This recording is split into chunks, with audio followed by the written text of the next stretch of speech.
Need for Speed Unbound is the 25th primary installment in the franchise since the very first game was released in 1994, and that experience is packed into its core racing gameplay.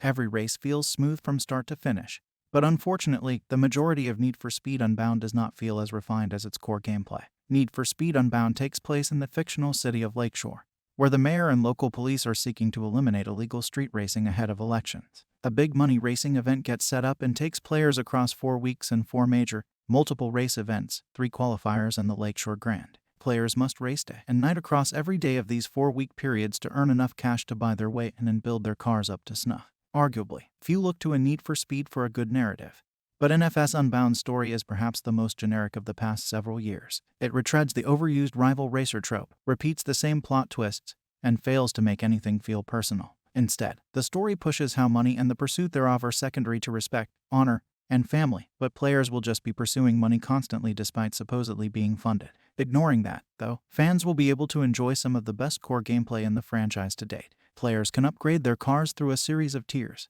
with various upgrades for every part of the engine. If players hit their limits, they're even able to replace their entire block and unlock new upgrades to push it even higher. The substance in these upgrades is there, and so is the style. Every part of a vehicle comes with a ton of customizable body parts, including the complete removal of fenders, and the paint and wraps make sure fans can express themselves properly. Strangely, though, the driving effects in Need for Speed Unbound feel like minor add-ons instead of an important customization option, which is odd given how heavily marketed they were. Every car drives and feels different in Need for Speed Unbound, and the ability to tune the vehicles is second to none. Players can adjust how well their car drifts or how tightly it manages turns, using that to their advantage in every race. A lot of Need for Speed games drop any real challenge, making it easy for even the most novice player to come in first constantly. That's not the case here. To match how smooth driving a car feels, Need for Speed Unbound makes sure players are constantly challenged. One wreck, one misstep, or one miscalculation will easily see players chasing the pack instead of leading it.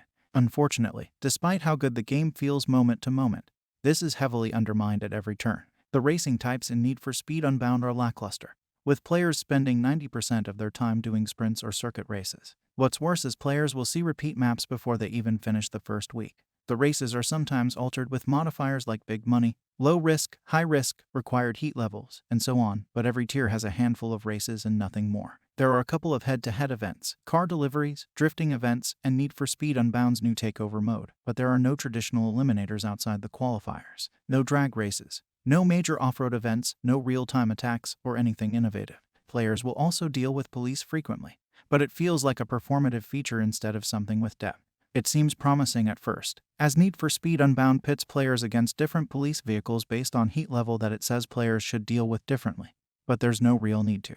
The result of this approach is a small handful of vehicles that will chase the player, instead of epic police chases that require quick decision-making akin to older games, and these are easy to escape. The AI of these police vehicles is, at best, questionable. During chases, they'll call out that they are about to pit the player or ram them, but then never do. They'll deploy spike trips, but this is so telegraphed and often misplaced that they are easier to avoid than in any other franchise game to date. When players encounter police in Need for Speed Unbound's open world, they can go flying by them at an unreasonable speed, hit 3 or 4 other vehicles, and perform a plethora of illegal actions. But as long as players are not directly in front of them and do not touch them, the police AI will not interact. Even when they begin spotting the player, it is easy to duck out of their way. It's almost amusing to play with the AI but undermines any artificial threat they create. For example, if a Need for Speed Unbound player is busted, they lose all the cash they haven't banked by ending the day or night. However, it's far harder to get caught by the police than it is to escape them, and this is something players may, unfortunately, want to do from time to time. The 4-week day and night cycle feels like a lot of padding, especially as players will have tricked out their vehicles and be rolling in dough by the end of the 3rd week. There are some races where players can unlock cars, so that's encouraging, but sometimes they'll begin a gameplay session where there are only races with low monetary rewards. Players will exit their garage and realize there are fewer and fewer interesting, non-repeat races to do as they move forward, and hope to move it along. Outside this, Need for Speed Unbound's generic setting of Lakeshore ensures there's nothing to push players to care more about getting to the next race. There are only 1 or 2 set pieces that stand out from others. There's also no fast travel feature, even for players to just get back to an unlocked safe house, and this is likely because players could be theoretically busted at any point. But again, these pursuits lack any real depth and just feel like a performative feature than a fully developed core aspect of gameplay.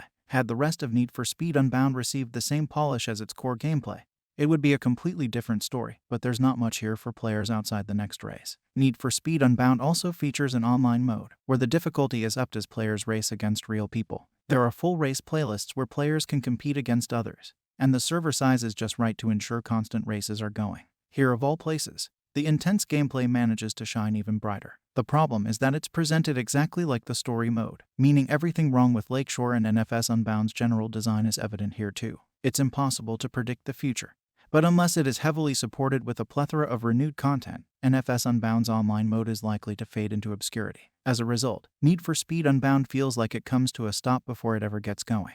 The polish and the moment-to-moment gameplay cannot be ignored, but as a whole, Need for Speed Unbound is just another forgettable entry in the long-running franchise. Need for Speed Unbound is available now on PC, PS5, and Xbox Series X. Game Rant was provided an Xbox Series X code for this review.